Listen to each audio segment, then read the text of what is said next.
Hi, everybody, and welcome back to Atlas Shrugged, the Avatar The Last Airbender podcast.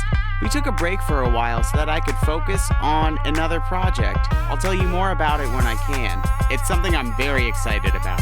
But for now, here's part 2 of our great conversation with our friend Casey about Season 1, Episode 4 of Avatar The Last Airbender, The Warriors of Kyoshi. So you're actually coming in on the middle of a conversation about how Katara saves Aang. It's all about application. She has never had in a new environment. She's seeing the world for the first time. She is seeing, for the first time, that's something I could do. I bet I could do this too. And it saves Aang. What does he say? Can we sit on that for a second? Ooh, I don't know what he says. He says something, he's like, don't ride the Unagi. It's not fun or something. Yeah. Yeah. Okay, so a kid laughs at that, right? I still did. Hashtag, I wrote it, hashtag, don't ride the Unagi. Hashtag, don't ride the Unagis. Danger. Do not ride them. It's bad. What does he say, Casey? I think he says it's not fun. It's not fun. Right. So isn't the Unagi, in a sense, a metaphor for this early lesson that Aang gets? This sort of, with being the Avatar, with being a figure that all of society, as we see it in this universe, knows, reveres, has been waiting for, whatever. He's John Lennon. He's freaking Axl Rose. He's whatever. With that comes a duty to a purity of an exercise whereby he learns a lesson of humility heretofore. You heard it here. Episode 2 too. Humility. But to me, the Unagi, the threat that lurks underneath the water of being the Avatar, the sea monster underneath it is the hazard of pride, and Katara here taking the water out of his lungs is like the remedy of true strength. Give some Kendrick Lamar a listen. Be humble. You'll get it. Yes. Yes. To our younger viewers, if you already heard it, you know, but it's got some potty talk in there, okay? It's got some bad language. It's top 40 radio. Maybe still. Who knows? Right. So, okay. We see the Fire Nation ship. Zuko is here, and then... We're segueing, right? We're segueing from... Katara pulls the water my out of his sermon. lungs. Sorry, guys. I'll say less. I think that was about it for me, so I'll say less. Katara pulls the water out of his lungs, and then we see the threat is here. Zuko's Fire Nation ship has made it to the Kyoshi village, and Aang goes straight to the battle, but we get a really nice moment between Suki and Sokka. Yeah. Well, they start out by training, and then the rhinos come in, and then Sokka says, well, I guess the training's over, and then Suki gets knocked on the ground, but then Sokka comes in and defends her and gets dehorses, gets the guy off of his rhino. I think his rhino lizard. Dehorsing a rider, that sounds like the right thing I've read in Game of Thrones. They're not horses. They're like lizard rhinos.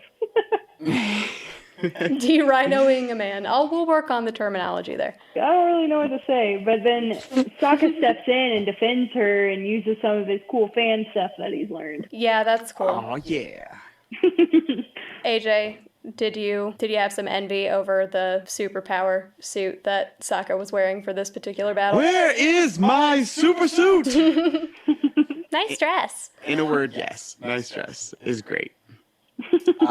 That's one of those great jokes that landed in 2004. It lands today because it approaches that subject matter without dating itself, and that's why we treasure Avatar. This was in 2004. There's even a moment back earlier in the episode where the portrait guy is trying to paint the Avatar, and all the young girls keep adding themselves to the picture. This was before selfies were even big. This was just young people jumping into pictures.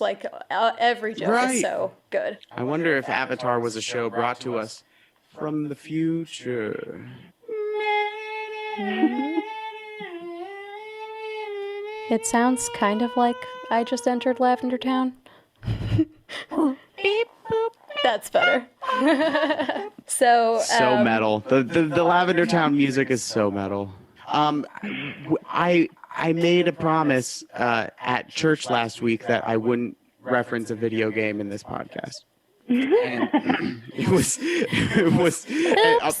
was a pact before God, and I mean, hey, it's all right. We referenced Pokemon, and I'm so here for Pokemon.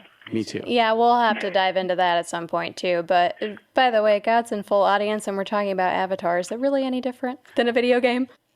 Yes.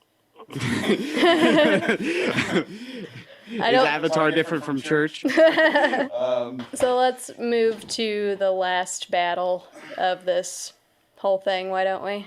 The final battle! Okay, Casey. Aang picks up the fans. So, Sokka's, learned all this stuff. That's exactly where I wanted to pick up. Yeah. So, Sokka's learned all this stuff, but Aang is an airbender, and he has his, glider that is, in essence, part fan. So he knows how to use it, and he picks it up and, just blows Zuko through a wall. Yeah, but the thing is, he doesn't look happy about it. If you look at his facial expression in that scene, he is, sad. He is very, very melancholy when he is using this fan. You would think that with Kyoshi being a past life and him being an airbender, it would just fit so well, but it doesn't. He's so sad when he uses the fan, and I always think that he's going to be so happy because the fan is just so easy to airbend, right? But he's so sad about it. I've never noticed that before, but that is the first time we see that Aang might have trouble with Earth. Anyway, good stuff. Yeah, so he's sad. He does what he had to do, and then he's immediately dejected. Yeah. And there's just something about that scene where you think it would be so easy for him and so natural, especially with Kyoshi being a past life and not really that many past lives before where he is now. She was right before Avatar Roku. Right. So there's not too much disconnect there. And it always strikes me so weird that he seems so sad using the fans. That's so beautiful, because what do we know about the Kyoshi warriors so far? They're like cold as steel, they have it together. And Kyoshi, her life went to Roku, who's a firebender who probably warmed that side of her for Aang. Mm-hmm. That's beautiful. Yeah, that's something that always strikes me whenever I watch this episode. Yeah, wow. You see it from Aang's perspective on the glider, which is one of many times that we'll do this in this series and see many beautiful and scary and sad things from Aang's glider. He rescues them from Zuko, and then he flies into the sky, and he looks at what he did, and you can see that same look in his face, and it's getting worse, and he thinks that it's his fault. If it weren't for him, and he hadn't come here, and he hadn't done what he did, and just had fun and showed off, nobody would have gotten hurt. That's what Aang thinks. And that's the thing that stinks is Katara said that several times, hey, we shouldn't stay long. Hey, we shouldn't stay long. Hey, we should get going. Right. And I think there's a lot of regret in Aang that he didn't listen to Katara and he was just reveling in being the Avatar when he really should have been trying to move on. And because at this point he would not be able to beat Zuko and he would not be able to save the village. So Katara was very much right that they had to leave. It's not directly his fault. It's not directly his fault. He didn't know he was being followed. But then he realizes almost the hazard of hubris and the perks of humility. I think if we can try to bring this a little bit more to the present moment just for a second, I think that what Aang did in this episode, a lot of us can probably relate to right now. So yeah. Aang, think about, you watched episode 3, and he witnessed in the most grievous way that his family and his life has been stolen from him. Not only stolen, but that they were killed, that they were hunted, and he doesn't know why. And he can face that grief, but he didn't understand it yet. He didn't understand the danger, and the danger keeps getting bigger. And even though you think in episode 3 he's faced with the full reality, no, he isn't. He doesn't understand how dangerous it is. He can't do fun things, and that's what Katara's trying to tell him, but she doesn't know either. They've never been anywhere. They're just No. kids. And they didn't know that Zuko was going to be following them and really, really trying to hunt them down because they don't know that yet. We know Zuko's backstory. They don't know Zuko's backstory. They have no idea the stakes that it is for Zuko. Right. Oh. But we get that there must be something, because why else would a kind guy like Iroh be in that mix? Iroh is just an OG character. I'm saying it now. He's awesome. He's one of the best. He's awesome. I love him throughout the entire series. Want to have a cup of tea with that guy? Oh, I would have several. I just think his stories are great. He just needs an entire short of him just telling really stupid stories, and I think it would be great. Yeah, can we have that, please? I bet that the books do have lots and lots and lots of Iroh stories that aren't in the shows, but I have not gotten to read those yet. All in due time. I would just watch a show about Iroh. The Dragon of the West. The Iroh Tales. We'll get there. That episode might make you cry, because it made me cry, and it still makes me cry. And then that's when Suki comes in and says, like, hey, this isn't a goodbye, but you guys need to leave. Like, that's the safest option for you guys, because we need the Avatar around. Like, Zuko's going to follow you. Go. Suki, just to say thank you to these two wonderful male writers, by the way, who allowed girls like Casey and me to dare to dream that we are in fact equal to our boys around us. Listeners who identify as men, if you've been wondering about this big conversation about what is it people do wrong, well, just look at these guys for something to do right. Just talk to women, that's all, because they're all just people. Yeah. At least that's what I thought growing up, because I watched this cartoon. A great cartoon. Right. So what was the line between Sokka and Suki that made you think, oh, maybe Suki's coming back? The fact that Sokka... Since you spoiled that for me, which it's fine, but... Sorry. She's on book 2, cover 2, so... True. But Sokka, they're like in the midst of battle, they're saying goodbye, and he says to her, I treated you like a girl when I should have treated you like a warrior. And hell yeah, Suki's like, I am a warrior, but I'm also a girl. Right. You're so cute. And I'm super strong. Oh, Suki. She's so great. Okay. I like Suki. If I was watching this with y'all on the, on cable, I didn't have cable. I had a mail order video service called Feature Films for Families, in which we would get one VHS cassette every month. That was a full-length feature film that you could watch to your heart's content. It didn't cost a nickel to rewind it and press play again. But it's like Redbox in your mailbox. Christian Redbox, which is fine. They would all be less than engrossing stories for teenage boys to appreciate because, well, they were all very moral and only included moral things, moral characters, and didn't even question that morality, because to question morality, that's not allowed with feature films for families. There is no peril. There is just I want to set up an amusement park at my great uncle's farm, and the main cause of tension in such a plot is, but I don't have quite enough time to do that. Like there's no even inclusion of I'm frustrated. What do I do with this anger? I think it was a Mormon tape series. I think it was LDS people who produced the movies. Everyone's done it, Good times. And then I got a Nintendo. Super Nintendo?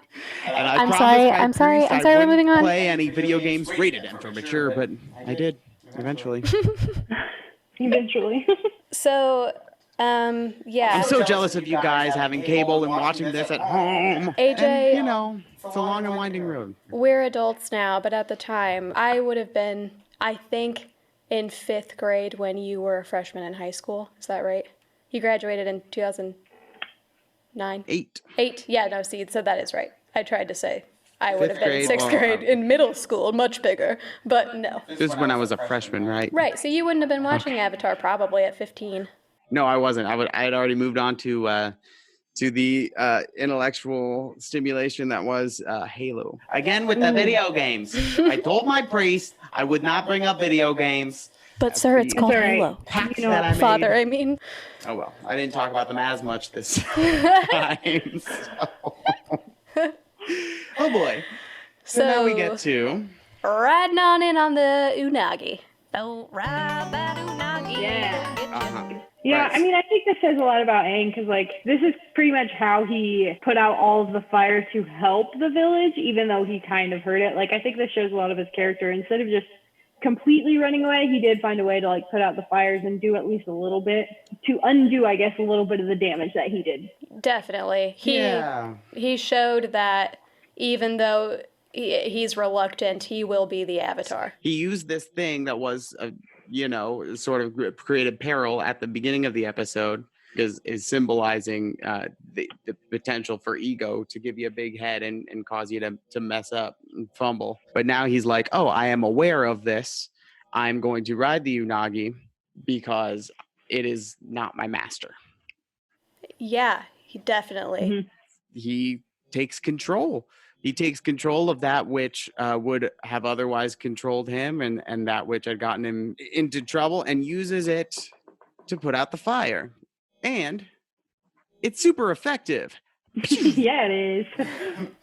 It is super As it should effective. be. Basic type advantage. One hit KO. Yeah. Mm-hmm. Oh, the Pokemon references are great.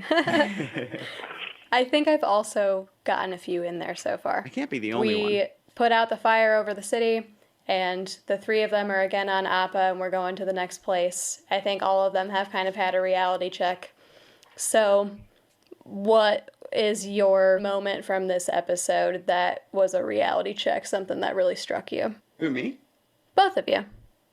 Casey, you start.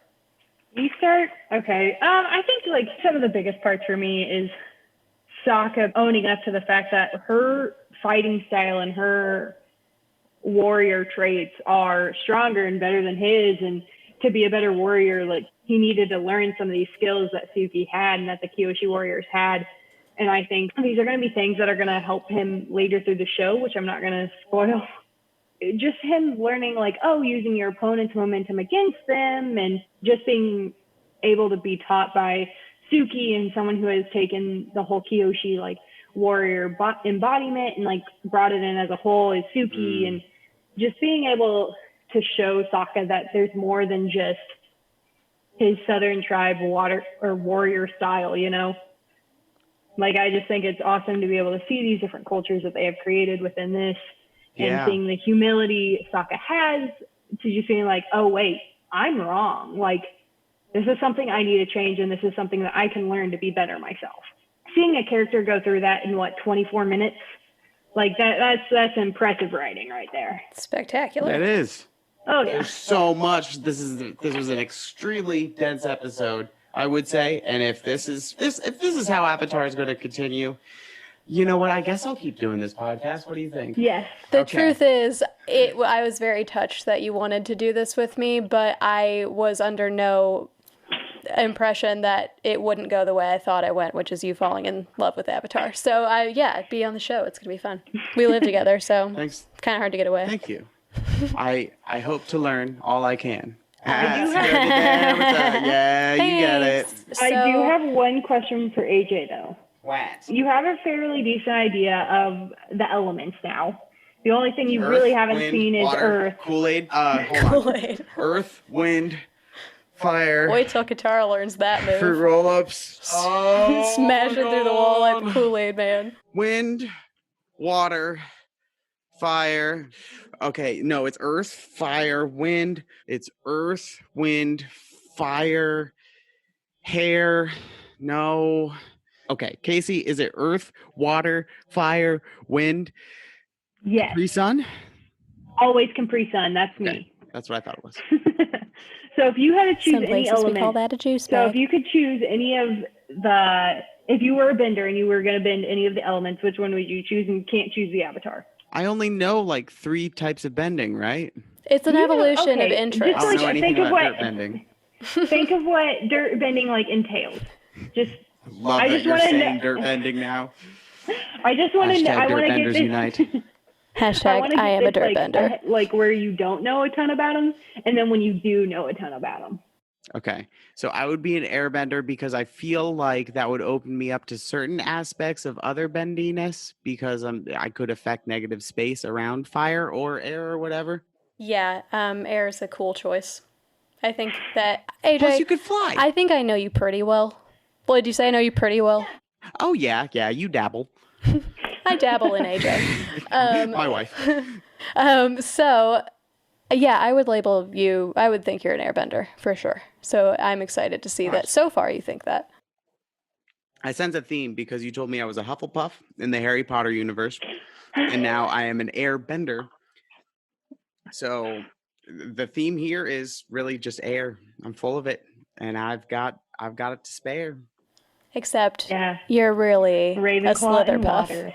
Ravenclaw and water? Okay. Yep. And Kaylee, did you say you were an airbender too? No, so based on my personality, like who I think I am, I would be an earthbender. However, I am a Cancer, and pretty much any other of those things that you think of are all to do with water. So nature says I would be water, but I say I'm an earthbender. A dirtbender, excuse that me. I'm Earth, though, and I am really not Earth. You're dirt. not Earth. Yeah, exactly. I'm not So dirt. that's why we switched. I'm not dirt. That totally makes sense. Maybe that's why we were always out of place, except with our weird old selves. Aw, but I like our weird group. It's great. It's really nice. We have our own team avatar. It's growing. There are dozens of us. Dozens! So how does this episode end? Did we already do that? Yeah, pretty Yeah. much. Because it just ends with them fixing the village after it was Fix on the fire. village. And then they fly Right. off. They fly off into the sunset. Yep. Can I talk about the last shot just briefly? Yeah. Yeah. Not that I'm in control at all, but You are. You are the Zoom host. Quiver before the cosmic power of the Zoom host. You are at the will of the Zoom host. They're flying away, and they're on the flying bison once more. And who is pursuing them? The Yagi. Am I saying that right? Unagi. Who is following a them? not But the Unagi. No, it's funny that you keep Unagi. saying it wrong. Yagi. So, yeah. Yeah. He jumps on the Unagi, he puts out the flames. It's like you guys were saying earlier. His problems keep compounding, and here's one more thing chasing him. Well, no, but isn't that the thing? Is it's not chasing him now? It's down there, but Aang dives down there and gets it to put out the fire. To me, it was both. To me, it was that Yeah, thing it's is now my working. follower, and that thing is because it cut out straight out of Zuko's. I'll get you for this. It was sort of an extension of Zuko's yes. continued pursuit. Well, that's just my read. I don't know. Maybe I get too much out of it. I don't think you can get too much out of it. Yeah, no, I agree with that completely. Like it's just one of those shows that like it ages well. Yeah. Even Yes. animation ages well. That's part of why it was so good. Like, I have watched Nickelodeon as long as, like, any other kid. But this was something Nickelodeon had never done. Completely. Nickelodeon doing an anime-style cartoon? What? Mm-hmm. Of course, there are plenty who say that, it borrows from anime, but it's not anime. There are some who say it's anime. Who cares where it came from? I mean, I would say that it's probably like an Americanized anime. Oh, That's yeah. kind of what the genre I would like put this in, because it's not. It truly isn't anime. Anime is like a whole different style of like animation, but this is very like westernized. Yeah. I see it as like you go to Sparrow for lunch. Somebody asks you, "What did you have for lunch?" You say, "I had Italian." You're not wrong, but you didn't have Italian. Right. Yeah, exactly. Exactly. Casey, I just want to say thanks for being here. Oh my gosh, Casey. Casey, That was this is the fantastic. first but not the last time that you'll be here on Atlas Shrugged with us talking about Avatar: The Last Airbender. It's been really fun. Yeah. Thanks for having me on. I enjoyed doing this and can't wait to be able to do some more. Guys, this has been awesome. We are Atlas Shrugged. We will see you next time. Casey, say bye. Bye, everyone. Peace and love till next time. Bye.